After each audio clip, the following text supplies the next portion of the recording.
Are you ready to explore bourbon and whiskey like never before? We're diving into the perfect pours to beat the heat and elevate your whiskey and bourbon game in the desert. We're starting this brand new channel, Meet in the Heat, to kind of go through our journey as a husband and wife through the bourbon, whiskey, and spirit world. This channel is going to bring you reviews, top 5, top 10 lists, maybe even bottom 5 and bottom 10 lists, and everything else in between. So let's kind of get started with our first video, our first review of a bourbon here. And what better way to start it than in front of a nice burning fire with my lovely wife, Kayleen. She's really more of the palate person in the family of us two. I try and get some of the flavor notes and everything that she gets, but I'm still learning how to pull all of that stuff out. But she's definitely the one that has the nose and the palate, and that's why we're kind of getting started with this. So Kayleen, tell me, how did you start getting into whiskey and bourbon, and how did you even know that you liked whiskey and bourbon? Yeah, so I'd say probably about 10 years ago when I was in my 20s, I had a friend who really liked Crown. And so I tried it and I was like, this is good. It's a little bit sweet for my taste.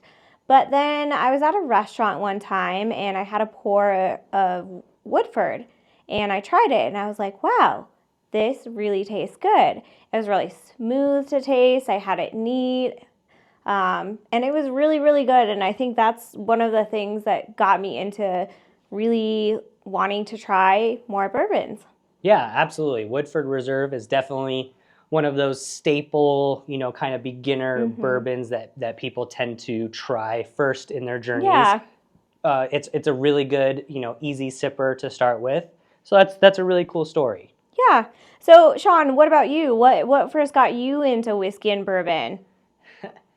So my journey is a little bit more funny than it is anecdotal, I guess. So I follow a cigar podcast, and a few years ago, one of the panelists was also starting a liquor blog called The Liquor Authority, and he was doing some reviews of cigars and bourbons and rums and all that stuff. And in 2022, he decided to name his liquor of the year a bourbon called Chicken Cock. And yep, it's definitely, I had the same reaction when I was in my car.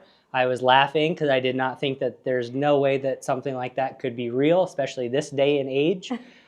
So I decided to go look for it. I found it in Total Wine and decided to bring it home, and we tried it a couple years ago. Yep. And I remember how good it tasted. It tasted better than anything else I had, going through college and, coming out of your, early 20s. You don't drink super high-end and good stuff, but that was kind of that first step into that, and it kind of just snowballed from there, and here we are trying to create a YouTube page. Yep, I touche to that. I remember in college I was, taking shots of Jameson, and here we are now and tasting, top-notch whiskeys. Yeah, absolutely. Couldn't be better. Yeah, absolutely. So let's kind of dive into our first bourbon kind of review. We're going to do other shorts with, 30-second and 1-minute reviews down the line. But we thought we would kind of bring in probably one of the most iconic, if you know anything about whiskey or bourbon, you've definitely heard of this bourbon. You've heard of this distillery. They make a lot of the stuff that people.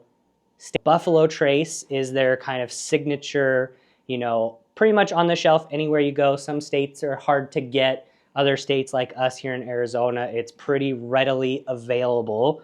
But this is, kind of, I would say, that iconic, you better have this on your shelf if you're going to call yourself a whiskey or bourbon person. Yeah, I mean, even if you're not going to call yourself a whiskey or bourbon person, and you just have friends or family over who enjoy drinking whiskey, this is a good staple to have. Yeah. The holidays are coming up. It's something you want to have on your shelf. It's easy to drink, well priced. Yeah. So yeah, it definitely is a staple. Yeah, I mean, coming in under $30 at MSRP, it's definitely something that you should have at least at the bare minimum 1 or 2 bottles. It's a really good sipping whiskey, as we're going to go through here. It's also really good whiskey or bourbon to elevate your whiskey ginger ales, your whiskey sours, your old fashions, and anything else that has bourbon or whiskey as that staple spirit in the cocktail. So, Sean, we're starting this whiskey and bourbon channel. I think something that our viewers should know, especially new viewers to whiskey and bourbon, can you tell everyone what's the difference between a whiskey and a bourbon? Yeah, I mean, there's a lot to what the difference is between whiskeys and bourbon. Kind of the first main, couple of points. We might get into this in a later video, but bourbon has to be made in America. So if it's not made in America, most likely it's a whiskey, and it has to be aged in new charred oak barrels for at least 4 years. Okay. 4 years minimum. So anything that you're going to taste that has bourbon as its name is going to be at least 4 years old. Now, whiskey, on the other hand, can be made in a variety of different places, right? You have Irish whiskey, you have whiskey from India, you have whiskey from all walks of life in all parts of the world. Yeah. That doesn't have a time limit on how long it has to be aged. Obviously, there's way more that you can go into it about the mash bills and corn and wheat and all that stuff, and maybe we'll get into that later. But that's just kind of that simple, what's the difference between a bourbon and a whiskey. Perfect. Thank you for defining that for us. Absolutely. So now let's just go ahead and get into some Buffalo Trace. Yeah. So let me tell you, this is probably, one of my favorite labels. And I'm from Colorado, went to University of Colorado, so I am a hardcore Buffaloes fan. There you go, Ralphie's grandfather there, right there on the label. So I would have to say I love the label. But besides the label, let's go ahead and kind of get into the whiskey. Sean, you want to give a little bit of an introduction? Yeah, so this is Buffalo Trace. It comes from the Buffalo Trace distillery in Franklin County, Kentucky, where a lot of really good stuff comes from. Buffalo Trace is responsible for your Weller lineup, your Blanton's lineup, your Stagg and Stagg Junior lineup. E.H. Taylor comes out of them. Elmer T. Lee comes out. There's a ton of really good whiskeys and bourbons that come from this distillery. So I think this is a really good one to start with. It is a 45% alcohol by volume, which is a 90 proof. And for people out there that don't know, anytime you see a proof on a spirit, any spirit for that matter, just divide it by 2, and that's what your alcohol content is by percentage. So this is a 90 proof, 45%. Yeah, super easy math. So yeah, let's kind of dive into it as our first one. So what we're going to do is we're going to just kind of swirl it for a little bit, kind of get those tannins and those flavors kind of moving. We're going to take a few sniffs of it. We're going to nose it, is what that's called, and then we're going to just kind of pull out some of those flavors and some of those notes that we get, and just kind of see where we go. Yeah, I think one of the other things too. Before, when you first look at a whiskey is you want to look at the color. Like, is this, a dark maple color? Is it an amber? Is it a light golden color? Yeah, absolutely. Where do you think this kind of falls, Sean? I would say this falls more along that like darker gold color. It's not a super deep, brown maple color that some of those older whiskeys kind of get into, but it's definitely, got some really good color to it. And it's definitely going to be a really good bourbon. Yeah. All right, let's go ahead and take a sniff. So yeah, right off the bat, you get those traditional bourbon whiskey notes. You get the sweetness of the vanilla and the caramel and the butterscotch, a little bit of maple syrup. Is there anything else that you're kind of taking from that? I think I still smell kind of that woody flavor, like that oak. It's barreled in oak, obviously, that's going to come through. Yeah, but absolutely. I think on the Buffalo Trace, like that is something, when you first smell it, I think other whiskeys, sometimes you get some more of those like fruitier notes, but I think this one gets more of that kind of oak and, like you were saying, vanilla, caramel. Yeah, absolutely. So now what we're going to do is we're going to take the first sip. If you're taking the first sip of the day, sometimes even at a really low proof of 45% and 90 proof, it's still going to hit your taste buds and it's going to awaken them, if you will. It's going to really kind of punch you in the face just a little bit. So that first one, you may not get a lot of flavor or a lot of notes out of it, but then those second, third, fourth, and all the way down to the end of the glass is really when you're going to start to pull in those flavors. Yep. So for our first one, let's cheers to this. This Cheers. is Neat in the Heat, and Buffalo Trace is our first tasting. Let's do it.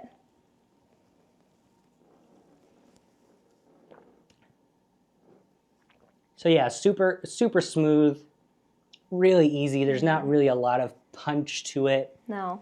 Like something in that 50, 55, even close to 70%, bourbons that you can, get into. It's pretty smooth. It doesn't really have that burn. No. You taste some whiskeys and all of a sudden you're just like, oh, I got that burn. But this one, even when you let it sit on the tongue for a couple of seconds, I feel like you don't get that burn with this one. No, definitely not. And you're still getting that super sweet, vanilla, butterscotch, caramel taste to it. Yeah, let me taste it again.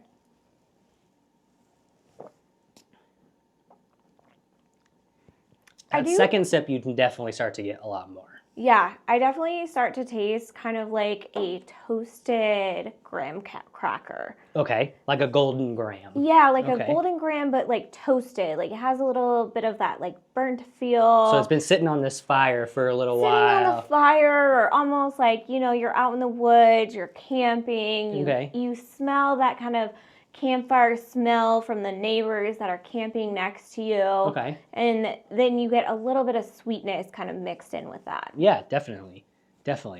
So those are all really good things. Obviously taste and smell is subjective. Bourbon and whiskey is going to have some of those staple flavors and taste to them. But sometimes people pull out different things as we go along this journey. Things are going to taste different. The different mash bills of what it's made of can definitely have a factor. Yep. Even where the corn and the wheat and the barley and everything else, where that's produced could have a different taste. How they grow it, how they produce it, how they what it's work grown it. Next to. Right, how they work it through their distillery, all is going to have effects on the perceived taste and flavor to it. Yeah. So as we kind of finish this and we wrap up this first video for Neat in the Heat, if you were to rate this, I know obviously we have a long journey ahead of us. We have lots and lots of whiskeys and bourbons and maybe even other spirits along the way to try. What would you rate this out of 10? So, Sean, I would probably give it about a 6. I think it's a really good sipping whiskey. I think it's a really good whiskey that you can mix for mixed drinks. So a whiskey that you can have on your shelf when you have friends, family around, you're sitting out at, a fire like we are tonight. It's Christmas, the holidays coming around. You want to have something to pour to friends and family members that's not going to break the bank. Yeah.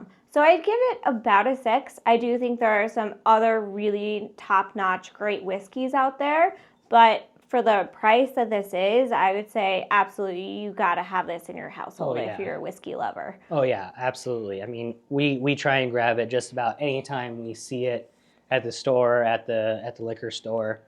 For me, I would probably put this a little bit higher than a 6. I really love everything that comes out of Buffalo Trace. I'm super excited to show you more of the stuff that we have and get more into Buffalo Trace, Wild Turkey, Jim Beam, all of those different distilleries that are out there. So for me, I would probably, knowing what's coming and what we're going to try, right? I'm not going to say it's a 10 or a 9 because that doesn't leave a lot of room for everything else. Yeah. I'm going to give this a 7. I think that's fair. You know what they say? It's a 7 out of 10. C's get degrees, right? This definitely would be graduating if it was getting a grade. But it's a really good, like you said, it's a really good staple bourbon whiskey that you can have on your shelf. Nobody, even if they don't drink whiskey or bourbon, nobody's going to be disappointed. I don't think anybody's going to sit here and say, that is horrible, I don't like it. Maybe there are a few of you that don't like anything that comes out of Buffalo Trace. Maybe you have a vendetta against them because all of their stuff is really hard to get. But I would say, based on how it tastes, there's nothing really that gets better than this at this price point. I agree. Awesome. Well, we really appreciate you watching this first video.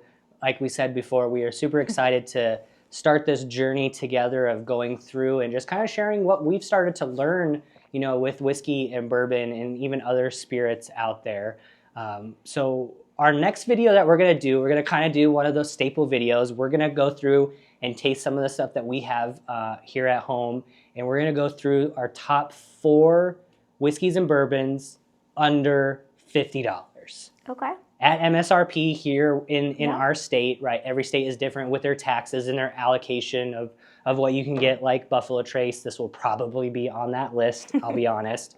So yeah, that's going to be our next video. We're super excited. We're going to try and do these at least once a week with some other shorts on the short page in YouTube along the way. So definitely comment what your favorite sit by the fire in the wintertime bourbon is. What is that? Is it a really high-end thing like Pappy if you have one? Is it a Booker's? Is it a Wild Turkey or anything else? Just leave that in the comment of what your favorite sit by the fire bourbon is. Yep. What do you think? Are you excited? I'm excited. Let's go. Yeah, it's gonna be really fun. So yeah, definitely comment, definitely subscribe so you are notified when we have new videos coming out. We're super excited for this journey. We hope that you join with us. And this is Neat in the Heat, and we appreciate you following along with us. Cheers. Thanks a lot. Cheers.